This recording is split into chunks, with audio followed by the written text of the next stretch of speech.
เกียรติศักดิ์ศรีผู้แล้วตัวปัตตภี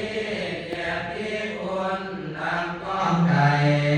เหมือนดังนาไม้ด้านของเขาตัวโลกากินหอมตัวตาลาสาวภาษาลาวผู้เผ่าสาวภาษาลาวผู้เผ่าสิบนิ้วยกใส่เก่าทั้งดอกไม้ผูกเทียนทองอภิวันแทนเงินทองโลดล้อคนผู้อาจารย์เป็นดังมานิแก้วพิละนามอันล้ำค่าบ่มีวันโศกางามโศภาหงเงื่อนใส่งามโศภาหงเงื่อนใส่สิทธอน้อมไปครูอาจารย์ท่านทั้งหลายออกมาจากดวงใจผู้เกิดมาในภายซอยน้อมเนืองวันถวายกตัญญูผู้ยอดยิ่ง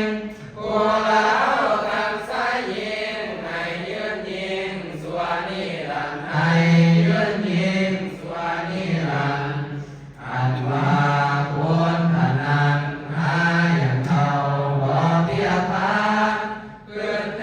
นในพระดานบ่เลิกการคุณอาจารย์ทรงบาทานมอบให้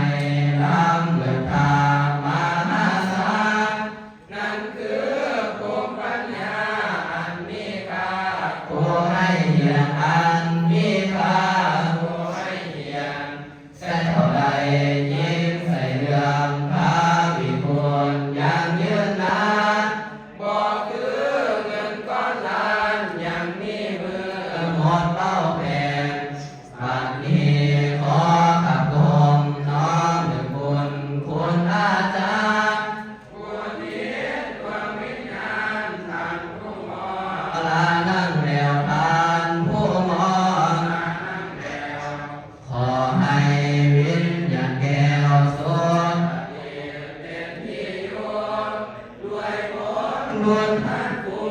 ให้ความผู้วิสาการความภูมิยามพานดวงวิญญาณของท่านผู้พวกเขา